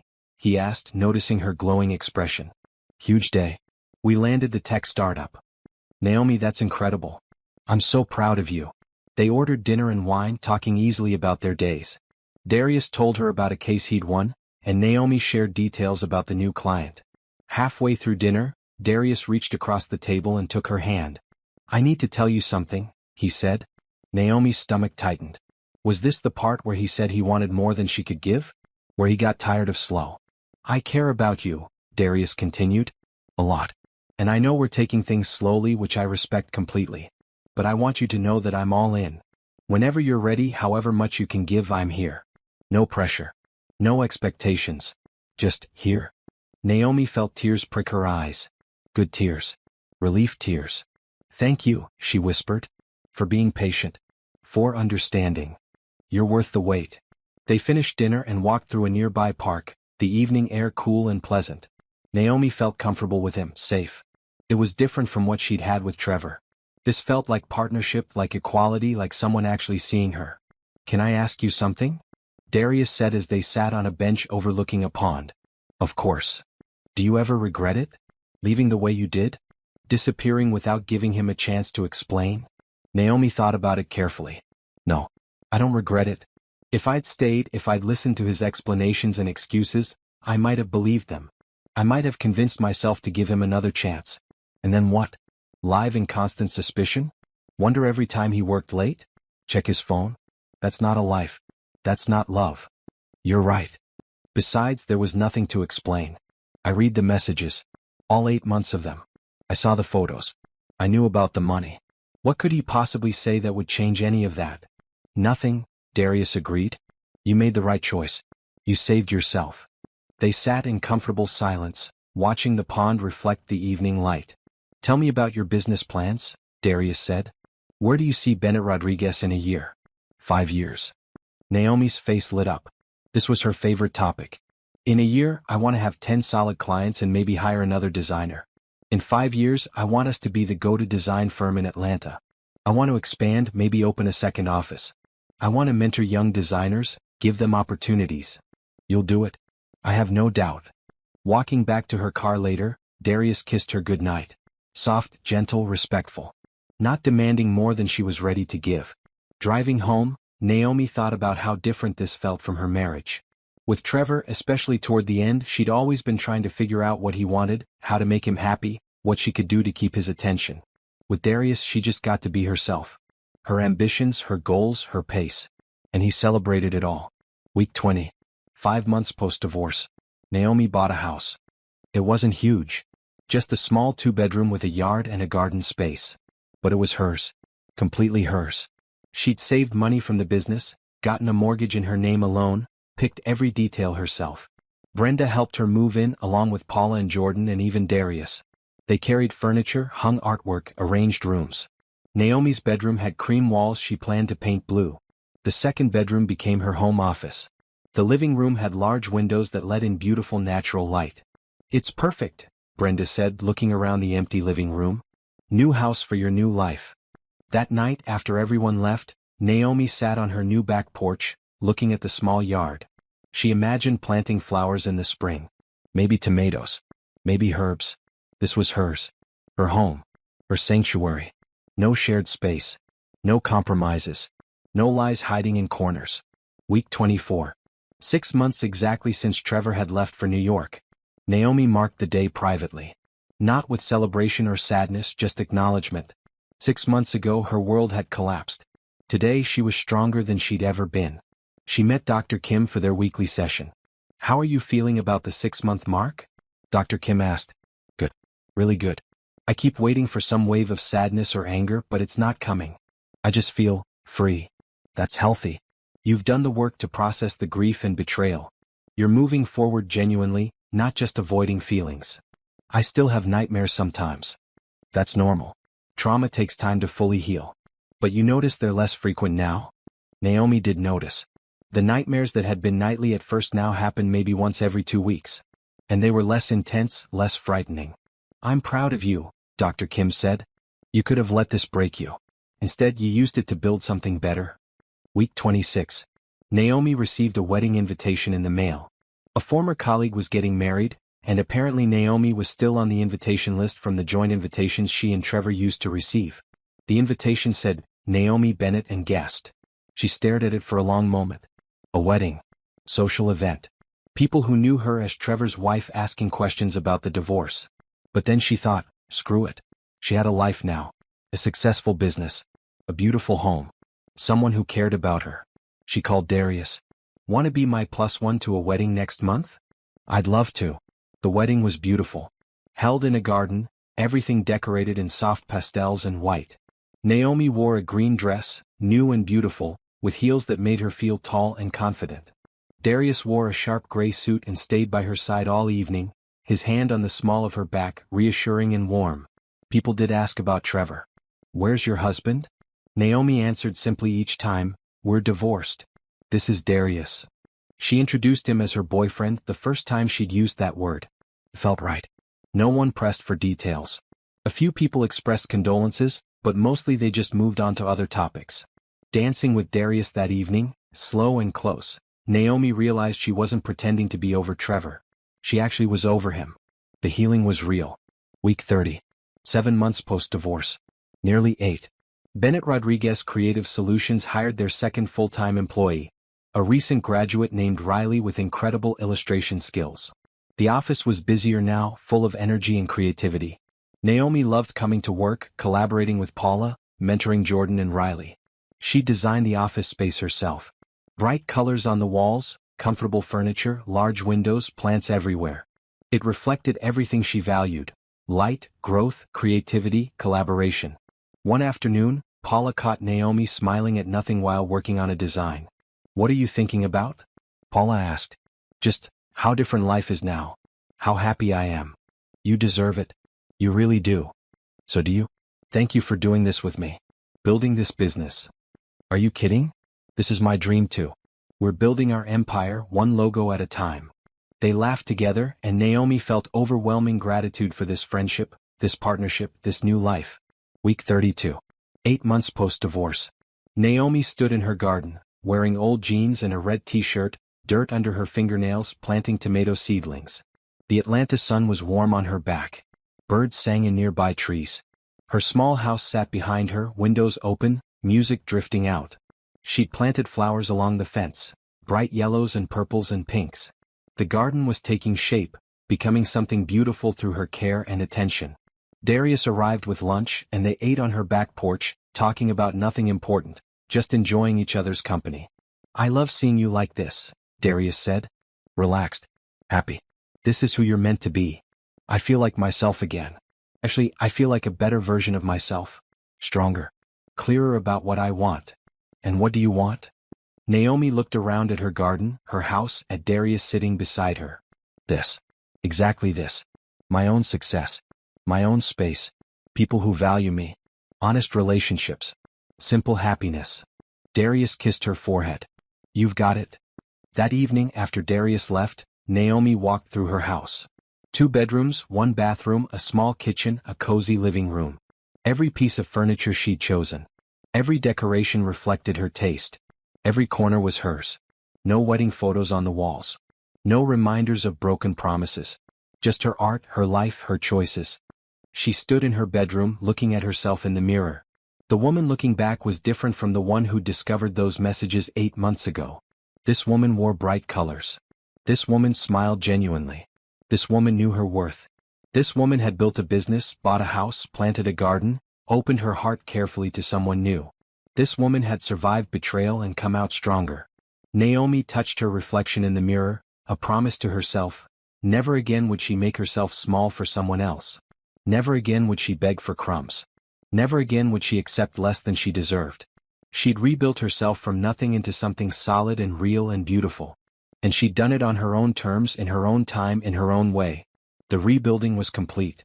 Now it was time to truly live. 8 months and 2 weeks post-divorce. Naomi was at her office, reviewing designs with Riley, when her phone rang. A known number. She almost didn't answer. But something made her pick up.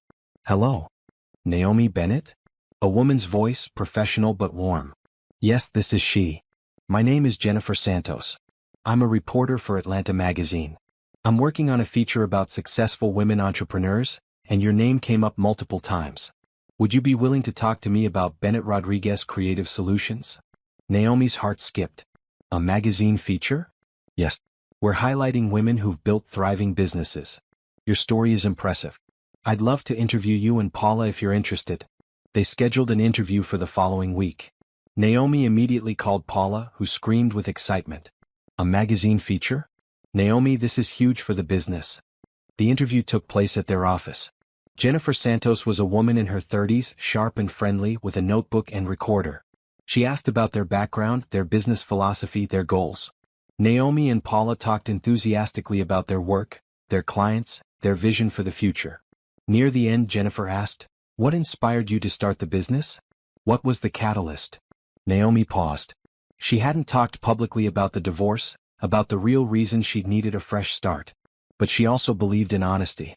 And maybe her story could help someone else. "I went through a difficult divorce," Naomi said carefully. "My marriage ended suddenly, and I needed to rebuild my life. Starting this business with Paula was part of that rebuilding. It gave me purpose, identity separate from being someone's wife." Jennifer's expression was sympathetic. "That's incredibly brave. Going through something painful and turning it into something positive." "I had help. My sister, my best friend Paula, my attorney who became a good friend. They reminded me who I was when I'd forgotten." The article came out 3 weeks later. 2 full pages with photos of Naomi and Paula in their office, surrounded by their designs. The headline read, "Building Success from Scratch, How 2 Women Created Atlanta's Hottest Design Firm." The article was wonderful, highlighting their work, their creativity, their business acumen. It mentioned Naomi's divorce briefly, framing it as part of her journey to success. The response was immediate. Their email inbox flooded with inquiries. Potential clients. Women sharing their own divorce stories. people wanting to work with them.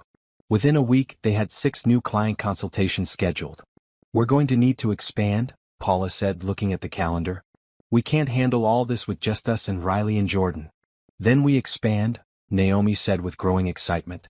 We hire more people. We get a bigger office. We grow. But success brought an unexpected complication. The magazine had used Naomi's full name, which meant Trevor could find the article. And apparently he did. She arrived at her office one morning to find him standing outside the building. Naomi froze. She hadn't seen Trevor in 8 months. He looked different. Thinner. Tired. His hair was longer, a bit unkempt. He wore jeans and a blue shirt, hands in his pockets, looking nervous. Naomi, he said. Please. Just 5 minutes. No. She moved toward the building entrance. He stepped in her path. Not threatening, just desperate. Please. I saw the article. I'm so proud of you. What you've built. I just need to talk to you. Get out of my way, Trevor. I made a terrible mistake. I know that now. I've known it for months. Sienna and I, it didn't last even a month after you left. She wasn't what I wanted. You were what I wanted. I was just too stupid to see it. Naomi felt anger rising. You had 8 months to see it. 8 months while you were sleeping with her, planning to leave me, stealing money from me. But sure, now you see it. How convenient. I was lost. I was having some kind of crisis. I don't know what I was thinking. You were thinking you wanted something more exciting. You were thinking I was boring and plain and too simple. You said all of that to her. I read it. Trevor winced. I was lying to myself, trying to justify what I was doing. None of it was true. It doesn't matter if it was true or not. You believed it enough to act on it. That's what matters. Can we please talk? Really talk? Maybe get coffee? No. Naomi, I love you. You don't love me. You love the idea of me. You love what you lost. That's not the same thing. Trevor's voice cracked. I can't sleep. I can't focus. Everything reminds me of you. I drive past places we went together and I can barely breathe. I see you in this article, successful and beautiful and happy, and I realize I destroyed the best thing in my life. People were starting to notice them on the sidewalk. Naomi saw Paula arriving, her face stormy when she spotted Trevor. You need to leave, Naomi said firmly. Right now. Or I'll call the police. Just tell me one thing. Is there any chance? Any possibility that someday you might forgive me? Naomi looked at him, this man who'd been her husband for 6 years.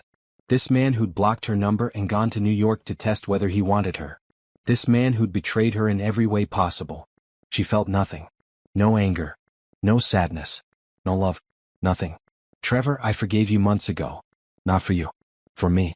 So I could move on without carrying bitterness. But forgiveness doesn't mean reconciliation. We're done. We've been done. Accept it. There's someone else, isn't there? That guy in the article. Darius Cole. Your attorney. That's none of your business. He's why you won't give me another chance. No, Trevor. You're why I won't give you another chance. You destroyed what we had. You don't get to rebuild it. That's not how this works.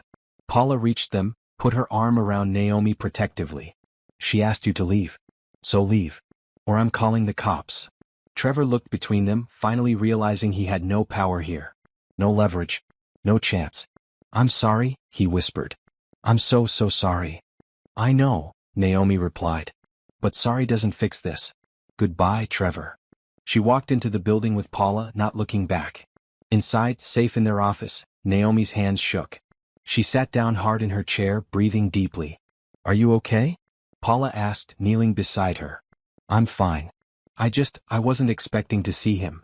What he said about you being boring and plain, you know that's garbage, right? You're incredible. I know. I finally know that. His opinion doesn't matter anymore. But seeing Trevor had stirred something. Not regret. Not longing. Something else. That evening, Naomi sat on her back porch with Darius, telling him about the encounter. How do you feel? Darius asked. Honestly? Relieved. I saw him and felt nothing. No desire to go back, no what-ifs, no second thoughts. Just, nothing. He's a stranger to me now. That's healthy. He asked if there was any chance I'd forgive him. I told him I already had, but that forgiveness doesn't mean getting back together. That was very mature of you. Naomi looked at Darius, this man who'd been patient and kind, who'd supported her rebuilding without trying to rush or fix or control. I need to tell you something, she said. Okay. I'm ready. For this. For us. I'm not scared anymore. I'm not broken anymore. I'm just me. And I'm ready to really be with you. Darius smiled, reached for her hand. I've been ready since the day we had coffee 6 months ago. I'm just glad you're here now. They sat together as the sun set, painting the sky in brilliant oranges and purples. Naomi's garden stretched before them, flowers blooming, tomatoes growing, everything alive and thriving. She thought about Trevor standing outside her office, begging for another chance. She thought about the woman she'd been 8 months ago, crying on the couch, holding a failed text message. That woman was gone. Replaced by someone stronger, someone who knew her worth, someone who wouldn't settle for crumbs when she deserved the whole feast. Thank you, Naomi said to Darius. For what? For waiting. For seeing me when I couldn't see myself. For being honest and patient and real. You're worth all of that and more. That night, Naomi updated her journal, something Dr. Kim had encouraged her to do during therapy. She wrote about seeing Trevor. About feeling nothing. About realizing, truly realizing, that she was completely over him. She wrote about her business, her house, her garden, her new relationship. She wrote, I thought I needed revenge. I thought disappearing and succeeding would be about showing Trevor what he lost. But it was never about him. It was about me. About finding myself again. About choosing myself. The success, the happiness, the peace. That's not revenge. That's just life. My life. Finally living it on my own terms. She closed the journal and looked around her bedroom. Blue walls. Art she'd created. Furniture she'd chosen. Everything bright and beautiful and hers. The truth had been revealed today. She didn't need Trevor to realize his mistake. She didn't need him to regret losing her. She didn't need him at all. She was complete on her own. And that completion allowed her to open up to Darius, to their relationship, not because she needed him to fill a void, but because she wanted him to share her fullness. That was the difference. That was everything. 1 year after Trevor's vacation to New York, Naomi Bennett stood in her garden on a perfect Saturday morning, wearing jean shorts and a red tank top, her curly hair piled on top of her head, dirt under her fingernails from planting new flowers. The garden had transformed over the past months. What started as a small project had become her sanctuary. Roses climbed the fence. Tomatoes hung heavy on their vines. Herbs grew in neat rows. Sunflowers reached toward the sky, bright and cheerful. Everything was alive. Thriving. Beautiful. Just like her. Beautiful morning, Darius said, bringing her coffee from the kitchen. He'd started staying over on weekends, his toothbrush now in her bathroom, his presence comfortable and easy. Perfect morning, Naomi agreed, accepting the cup with a kiss. They sat on the back porch, watching birds flit through the garden, the sun warming everything in its path. You ready for tonight? Darius asked. Tonight was the gallery showing. Naomi had been working on a personal art project for months. Graphic design pieces that told stories about resilience, rebirth, growth. The gallery downtown had offered to display her work, and tonight was the opening reception. Nervous but excited, Naomi admitted. You should be excited. Your art is incredible. Bennett Rodriguez Creative Solutions now had 8 employees and had moved into a larger office space last month. The new space had floor-to-ceiling windows, modern furniture, and a conference room that impressed clients. Paula had designed business cards with their new tagline, Designing Your Vision, Building Your Brand. They'd been featured in 2 more magazines. They'd won a design award. They'd built something real and successful. But the gallery showing was different. This was Naomi's personal work. Her story. Her heart on display. That afternoon, Naomi got ready carefully. She chose a blue dress, sleeveless and elegant, that hit just below her knees. Simple but beautiful. She wore minimal jewelry, small gold earrings, a delicate necklace. She looked at herself in the mirror and barely recognized the woman from a year ago. That woman had been broken, lost, desperate for someone else to validate her worth. This woman knew her worth. Radiated it. Owned it completely. The gallery showing started at 7. Naomi arrived early to check the setup. Her art hung on pristine white walls, spotlights highlighting each piece. Digital prints of her graphic designs, each one telling a story about transformation. One series showed a butterfly emerging from a chrysalis, rendered in bold maroons and golds. The caption read, Metamorphosis, sometimes you have to break down to break through. Another series depicted a phoenix, abstract and modern, in brilliant reds and oranges. The caption, Rising, what doesn't kill you makes you more yourself.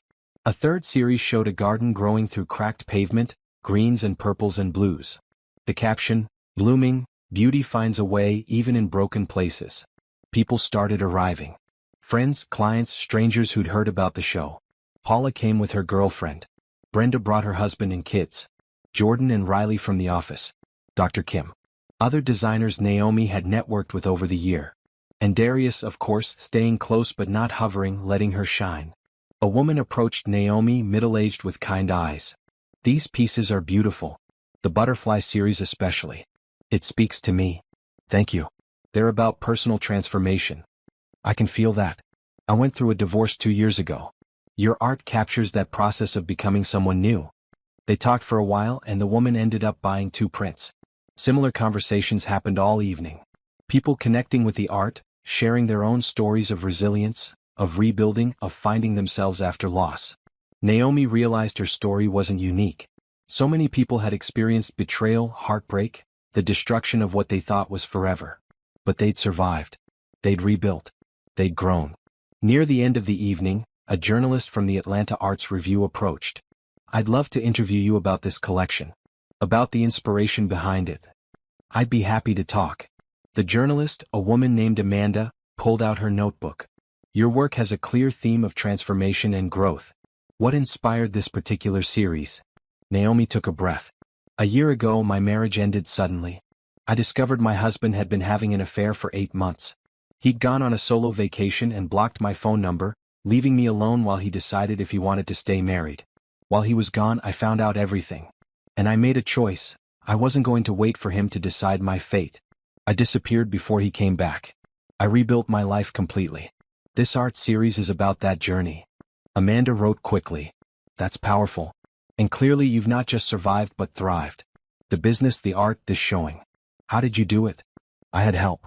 My sister Brenda reminded me of my strength. My best friend Paula partnered with me in business. My attorney Darius became a true friend. My therapist Dr. Kim helped me process the trauma. But ultimately I had to choose myself. Every day I had to wake up and choose to move forward. Some days were harder than others. But I kept choosing me." "And the ex-husband? Is he part of your life at all?" "No. He tried to reconcile several months ago, but I'd already moved on.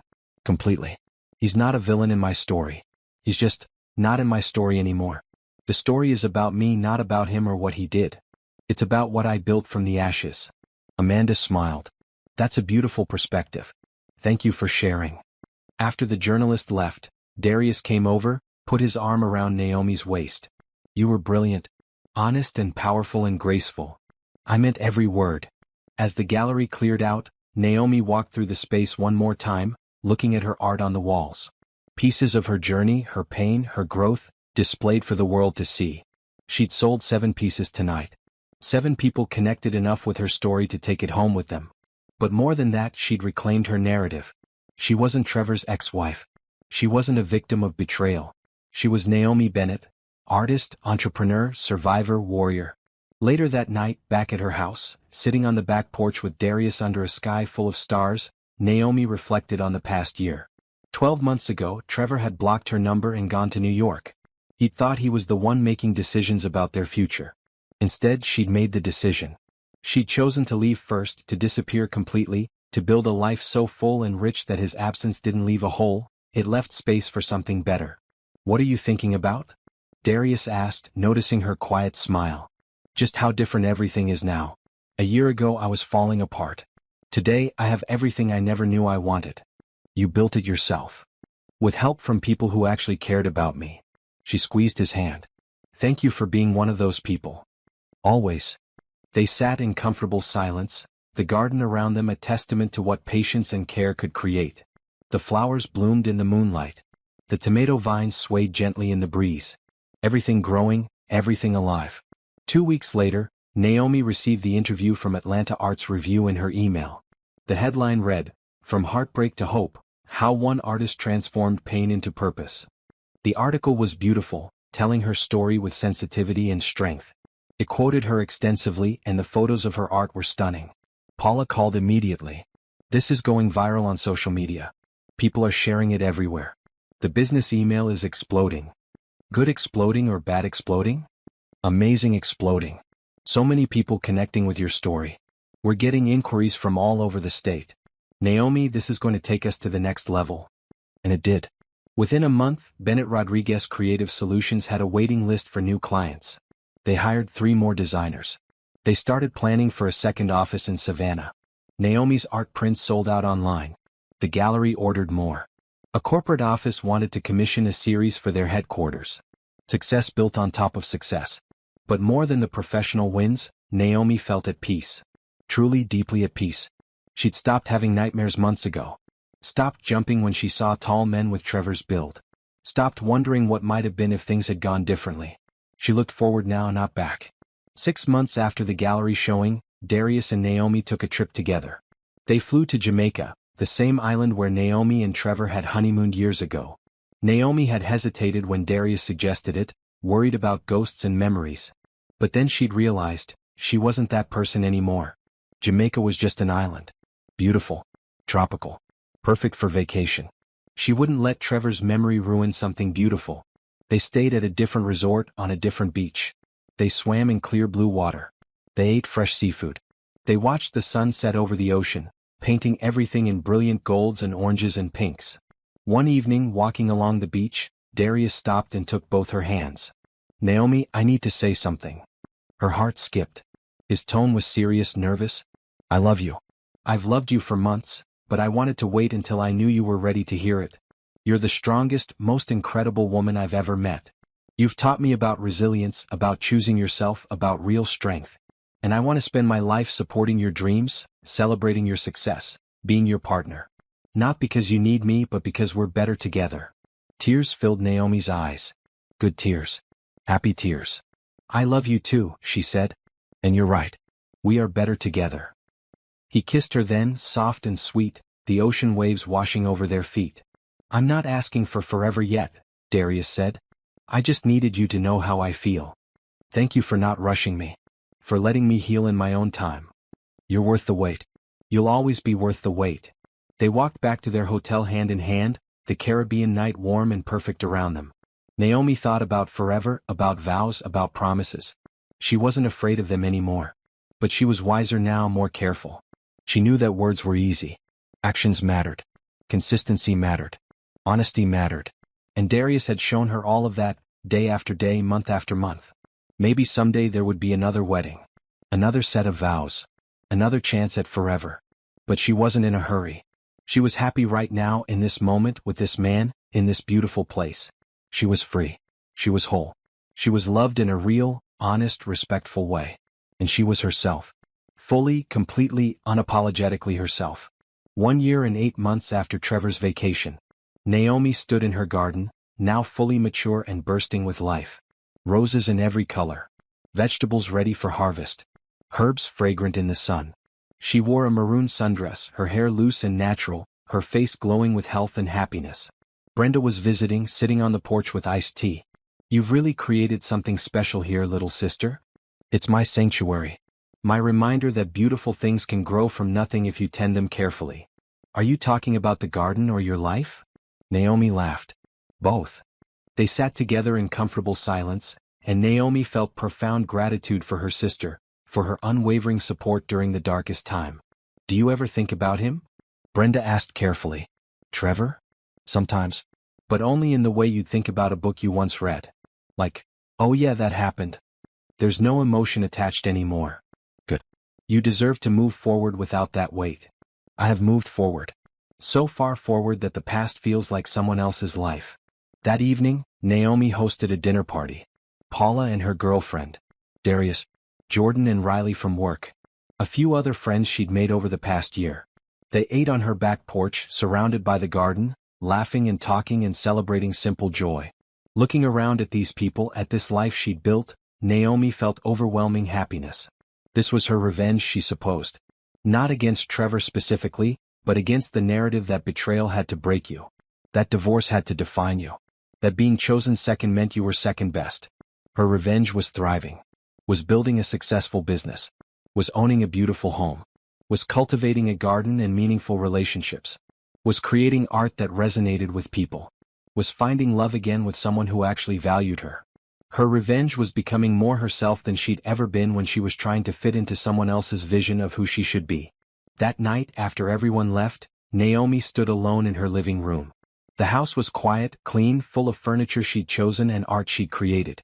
She walked through each room, turning off lights, checking locks, just being in her space. In her bedroom, she looked at the blue walls, the comfortable bed, the photos on her dresser. Not wedding photos.